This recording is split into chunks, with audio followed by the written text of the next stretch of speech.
Be me, 29F, Director of People and Culture, mid-sized tech logistics firm in Portland. The corporate world is a cesspool of archaic hierarchy. My job is to filter it out, to create a sanctuary of psychological safety. My office is a fortress of vibes. Herman Miller Aeron chair, standing desk converter, 3 different humidifiers puffing out eucalyptus and lavender, walls painted calming sage, framed prints of abstract shapes that represent equity and flow. I start every morning with a 20-minute mindfulness session before opening Slack. If I'm not centered, the company isn't centered. That's the burden of leadership. I answer directly to the CEO, Matthew. Matthew is 62, loves sailing, wears boat shoes to board meetings. He thinks HR is just hiring and firing. I've been slowly educating him that HR is actually about curating the soul of the enterprise. He usually just nods and signs the budget approvals so we can leave early for the marina. Fine by me. Gives me total autonomy to shape the culture. Company is doing well. Too well, actually. Logistics demand is up 300%. We need a new server farm and a dedicated warehouse annex on the back lot. Matthew announces the expansion in Q1. We're breaking ground in April, he says. I immediately raise my hand. Matthew, have we considered the environmental impact on the local wetland ecosystem behind the lot? It's a parking lot, Andrea. There are no wetlands. There's a puddle that stays for weeks when it rains. It could be a microhabitat. He ignores me. Typical erasure of valid concerns. Anyway, the contract goes to Ironclad Construction. Even the name sounds aggressive, like it's trying to compensate for something. I ask to vet their diversity stats. Matthew laughs. Andrea, they pour concrete. I don't care who they are as long as the building doesn't fall down. Major red flag, but I decide to pick my battles. I'll just have to monitor the situation closely to ensure our internal culture isn't contaminated by external vendors. April rolls around. Groundbreaking day. I'm expecting a professional crew, maybe some modernized tradespeople using exoskeletons or tablets. Instead, it's an invasion. Monday morning, 6:30 a.m. I arrive early to journal. The backlot is filled with Ford F-450s, lifted, muddy bumper stickers that I refuse to read because I know they'll trigger a migraine. The noise starts immediately. Diesel engines idling, beeping, shouting, heavy metal music playing from a radio that looks like it survived a war. I watch from my second-floor window. It's like a scene from a nature documentary about gorillas. Men everywhere. Neon vests, hard hats, tool belts. They take up so much space. Not just physical space, but energetic space. They walk with this entitled stride, shoulders back, chins up, completely unaware of how their presence affects the emotional equilibrium of the office. I see the foreman, guy named Adam. Looks like he was chiseled out of granite and left out in the sun for 40 years. Grey beard, forearms the size of my thighs. He's pointing at things and barking orders. No please, no could you, just commands. I make a note in my cultural risks spreadsheet. Contractor leadership displays authoritarian tendencies. Monitor for impact on junior staff. First week is rough. The noise is constant. I invest in noise-cancelling headphones for the entire dev team. Expense it under wellness. But the real issue is the gaze. I have to walk past the site to get to my car.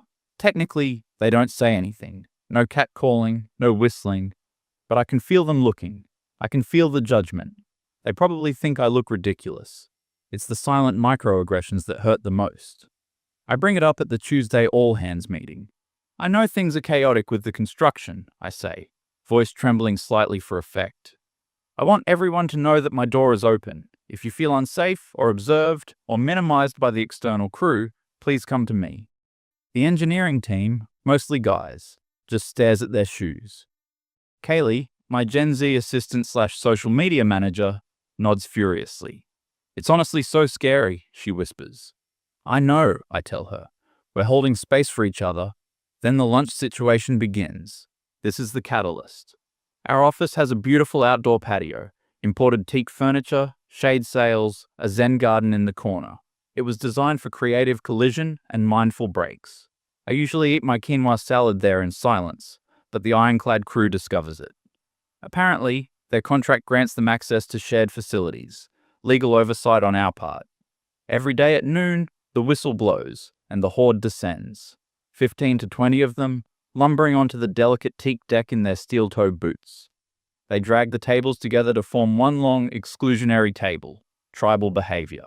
And they bring coolers, massive, battered coolers, and out comes the meat. It's horrific. Tupperware containers filled with steak, pork chops, sausages, burgers. Some of them bring portable heating elements. Others just eat cold cuts straight from the bone. The smell permeates the entire first floor. We have a state-of-the-art HVAC system. Unfortunately, it's very efficient at circulating outside air. So by 12:15, the entire open-plan office smells like a Texas roadhouse. I'm vegan, have been for 6 years. Not just for health, but for the planet. The smell of seared animal fat triggers a physical gag reflex in me. The smell of violence. One Wednesday, we're hosting a candidate for a senior UX position. She's non-binary, very sensitive energy. We're in the middle of a great interview about emotional intelligence in coding. Suddenly, the scent of BBQ ribs wafts into the conference room. Thick, sweet, smoky meat smell. The candidate wrinkles their nose. Is there a fire? No, I say, forcing a smile. Just the contractors. It's very intense, they say. We didn't get that hire. I blame Ironclad. They are literally repelling diverse talent with their carnivorous fumes. I decide to observe lunch from a safe distance. I go to the break room window, watch the meat. It's grotesque. Adam, the foreman, is eating a sandwich that is literally just meat, cheese, and more meat. No vegetables, no fiber. How is his colon not screaming? They're laughing, slapping the table, talking about trucks, football, fishing. They never discuss feelings, never check in on each other's mental state. Just loud, boisterous posturing. Kaylee comes up beside me. Ew, she says. Look at that guy tearing into that chicken leg. It's primal. It's toxic. I correct her. It's performative masculinity. They eat like that to prove they aren't weak. So insecure. Kaylee agrees. Exactly. True strength is restraint. True strength is plant-based mindfulness. I realize I can't let this continue. This is my campus, my culture. I have a duty to protect my flock. I start with a soft approach. I draft an email to Matthew, subject concerns regarding shared space utilization and sensory inclusivity. I explain that the heavy odors are disrupting workflow and causing distress to neurodivergent employees who have sensory processing sensitivities. I use a lot of buzzwords. Matthew replies 4 hours later. Just ask them to clean up after themselves. Sent from my iPad. He didn't read it. Typical. But he didn't say no, so I interpret clean up as clean up the atmosphere. I decide to go down there personally. Confrontation is necessary for growth. I put on my power blazer, shoulder pads, very structural. March down to the patio at 12:10 p.m. The noise hits me first. Laughter. Chewing. The smell is overwhelming, like walking into a smoker. I stand at the edge of the patio and clear my throat. Nobody hears me. I clear it louder. Excuse me. Silence ripples down the table. 20 heads turn. Adam stops mid-chew on a rib, wipes his mouth with a paper towel that is already grease-stained. He stands up. He's taller than I thought. Help you, ma'am? I flinch at the gendered language. Hi, I'm Andrea, Director of People and Culture. Adam, Foreman. Hi, Adam. Look, we're so happy to have you guys here. Lie. But we need to talk about the lunch situation. Adam looks at the table, looks at me. What about it? The odors. They are extremely potent. We have a lot of staff who are vegan or have sensory issues. The smell of scorched flesh is traveling into the workspace. One of the younger guys snickers. Adam shoots him a look, turns back to me. We're just eating lunch, Andrea. I understand. But could you perhaps choose options that are less aromatic? Maybe salads, cold wraps, hummus plates? Dead silence. The guy who snickered looks like he's about to explode. Adam scratches his beard. I can see the coal dust in his fingernails. Ma'am, these boys have been hauling rebar since 6 a.m. They're burning 4,000 calories a shift. A hummus plate ain't gonna cut it. There are plenty of high-protein plant-based options. Seitan, tofu. Lentils are a superfood. We like meat, Adam says simply. It's not about what you like. It's about inclusivity. You are dominating the shared space with your choices. It's exclusionary. Adam sighs, a deep, tired sigh. We got 30 minutes, Andrea. We just want to eat. And we just want to work without nausea, I snap. Didn't mean to snap, but his refusal to acknowledge his privilege is infuriating. I'll see what I can do, Adam says, dismissive tone. He sits back down, picks up the rib, takes a bite while looking me in the eye. It's a power move. I turn on my heel and walk away, shaking with adrenaline. The disrespect, the absolute audacity. They think because they build the walls they own the air? I'll show them who owns the air. Back in my office, I go into crisis management mode. I pull up the company handbook. I pull up the vendor contract. Clause 14b, contractors must adhere to all site conduct policies as determined by HR. Boom. Got them. I spend the next 3 hours drafting a new policy. The olfactory wellness and dietary inclusivity addendum. It sounds official. It looks official. I put the company logo at the top. Text. To maintain a neutral and welcoming environment for all, the consumption of heated animal proteins is prohibited in shared outdoor communal zones between 9 a.m. and 5 p.m. I add a paragraph about environmental stewardship to make it look like a green initiative. I send it to legal. Legal is just one guy named Jacob who is terrified of me because I reported him for a microaggression last year. Jacob approves it in 10 minutes. Looks standard. He emails back, victory.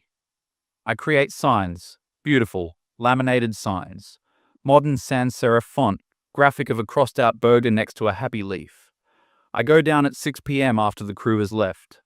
I zip tie the signs to the patio railing, tape them to the tables, put one on the door leading out.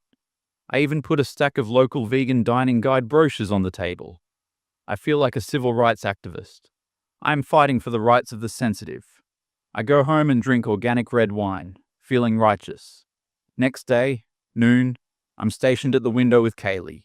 Popcorn, organic, air-popped, in hand. Here comes the crew. They walk up the path. Adam is in the lead, carrying a cooler that looks like it contains a whole hog. He stops, sees the sign on the door, reads it, stops, reads it again, turns to the guys behind him, points at the sign. I can't hear them through the double-paned glass, but the body language is loud. Hands thrown up, aggressive gesturing. One guy kicks the dirt. Adam takes a photo of the sign with his phone, probably sending it to his boss to whine. I smile. Checkmate. They stand there for a solid 5 minutes debating. Finally, Adam points toward the parking lot. They turn around, shoulders slumped, defeat. They trudge back to their trucks. It's a hot day, unseasonably warm for May. No shade in the parking lot. They sit on their tailgates, eating their meat in the sun. The patio is empty, silent, clean. I go down and eat my kale salad on the teak bench. The air smells like jasmine and victory. Kaylee joins me. It's so much better, she says. It's safe, I reply. We reclaimed the space. I post a selfie on LinkedIn, caption, leadership is about making hard choices to protect your culture. Sometimes you have to disrupt the status quo to foster true belonging. Hashtag inclusive, hashtag HR, hashtag changemaker. Get 40 likes and a comment from a diversity coach saying so brave. The stalemate lasts 2 weeks. The building is going up fast. I'll give them that. Ironclad works hard, but the tension is palpable. Every time I see Adam, he looks through me. Cold. I try to say hi once. Hi Adam, staying cool out there? He just nods and keeps walking. Passive-aggressive silence. Classic stonewalling. Then the heatwave hits. July brings a freak weather event. 98 degrees with high humidity. Record-breaking. I'm inside in the AC, set to a crisp 68. I look out at noon. The guys are by the trucks, eating on the blacktop. Heat waves are shimmering off the asphalt. One guy is shirtless. Unprofessional. I make a note. Another guy looks like he's leaning heavily against a tire. Adam is handing out water bottles. I feel a tiny pang of something. Not guilt, annoyance. Why are they so stubborn? They could come sit on the patio in the shade if they just brought a PB&J.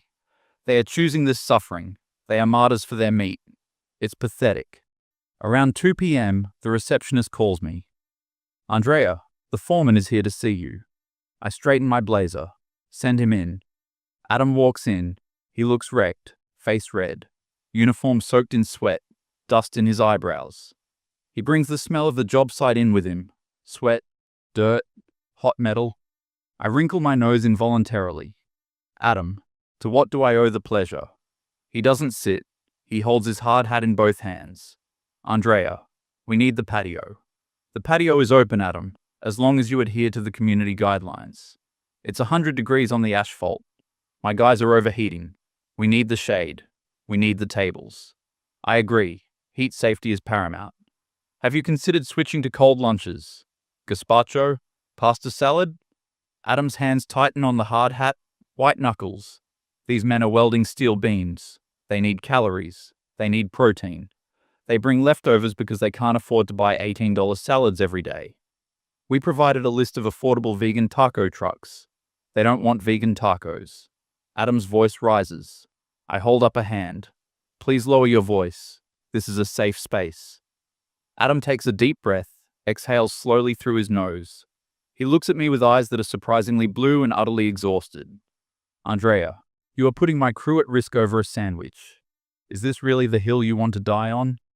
I'm not the one dying on a hill, Adam. I'm enforcing a policy that protects the majority. If you can't adapt, that's a failure of your management, not my policy. So that's a no. It's a yes, with conditions. Inclusivity requires compromise. Adam nods, slowly. Inclusivity. He repeats, yes, right.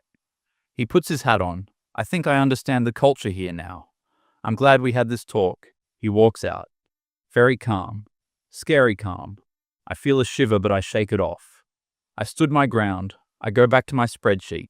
Add a note. Successfully navigated vendor conflict regarding resource allocation. It's morning. Tuesday. I drive in, usually. The crane is moving by 8 a.m. Today, the crane is still. Weird. I park, walk toward the building. It's quiet. Too quiet. No beeping, no jackhammers, no heavy metal music. I walk past the back lot. Empty. No trucks, no equipment. Just the half-finished steel skeleton of the server farm. Spooky. I go inside. Matthew is in the lobby. He never comes to the lobby. He looks red in the face. Andrea. Good morning, Matthew. Is everything okay? Where is Ironclad? I don't know. Maybe they're on a supply run. I just called their main office. They pulled the crew.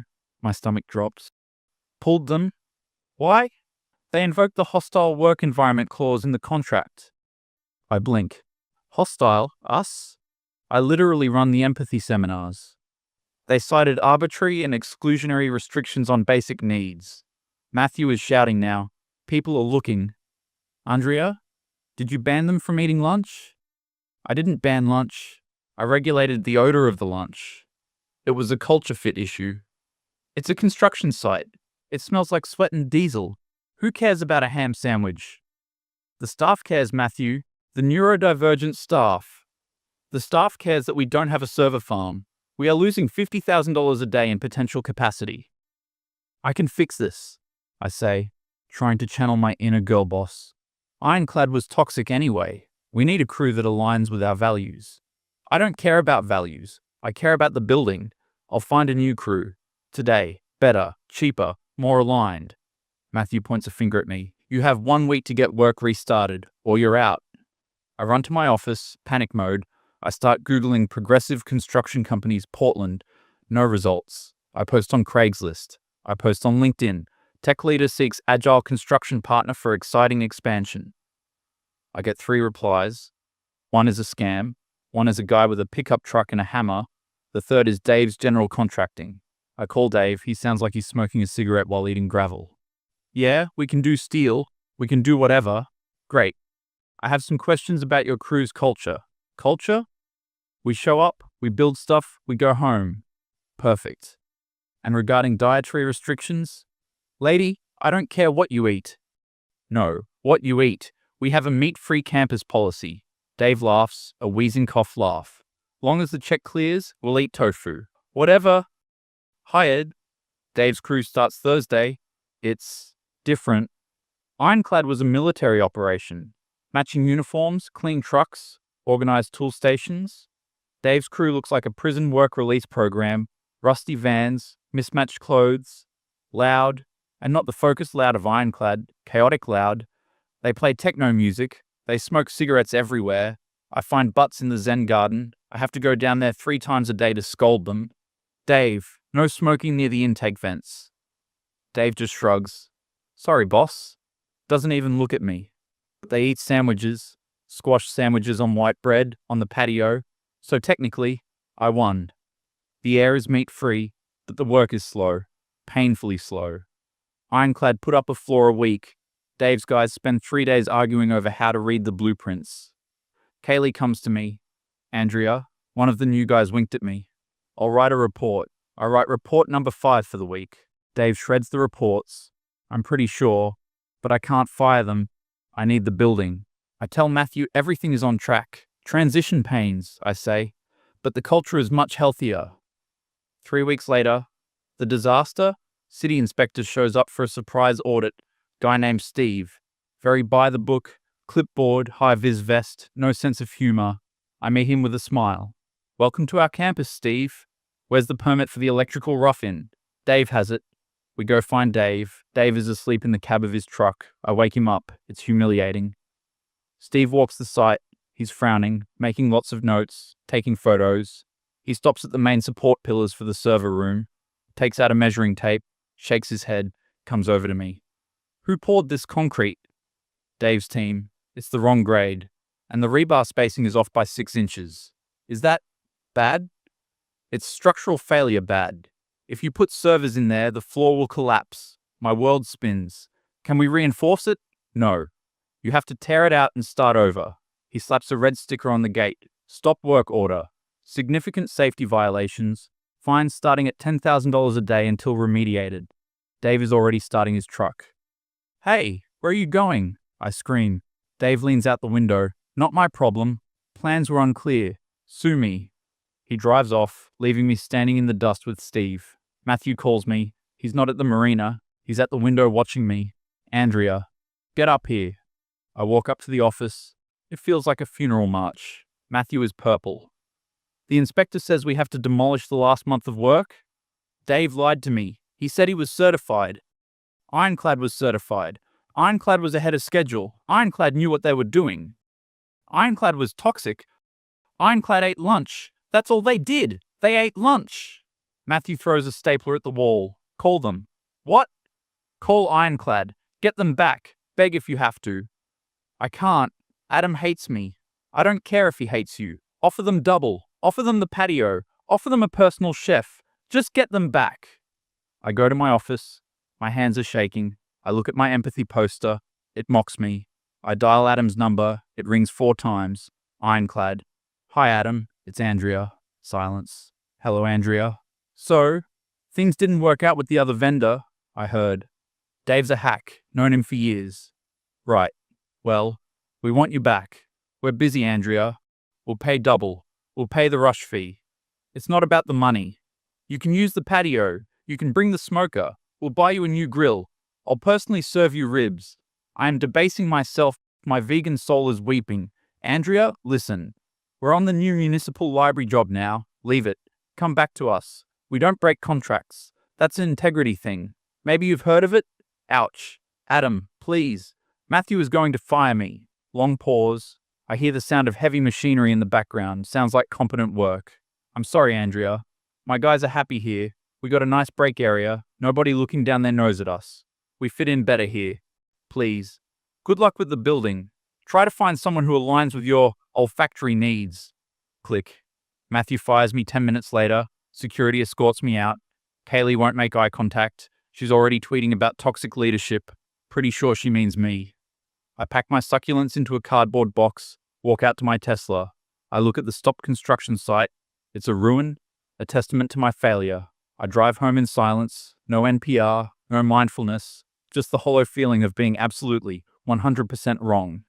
3 months later, still unemployed, living off savings and selling my designer blazers on Poshmark. I drive past the old office, can't help myself. I see the crane moving. Ironclad is back. Matthew must have waited for them, or paid them triple. It's noon. I pull into the Wendy's across the street to watch. I see the patio. It's packed. Adam is there. Matthew is there. Matthew is wearing a hard hat and laughing. There is a massive black smoker grill right in the middle of the Zen garden. Smoke is billowing out, thick blue smoke. I roll down my window. The wind carries the scent. Hickory, brown sugar, pork fat. It smells amazing. My stomach rumbles. Traitorous organ. I watch Matthew bite into a rib. Grease on his chin. He looks happier than I ever saw him. The building is almost done. The culture wasn't ruined. The vibes weren't destroyed. Only I was destroyed. I look at the Wendy's menu. I haven't eaten meat in 6 years. I order a Baconator, double. Eat it in my car crying. Grease drips onto my t-shirt. It's the best thing I've ever tasted. Salty, fatty, real. I finish the whole thing. Wipe my face. Drive away.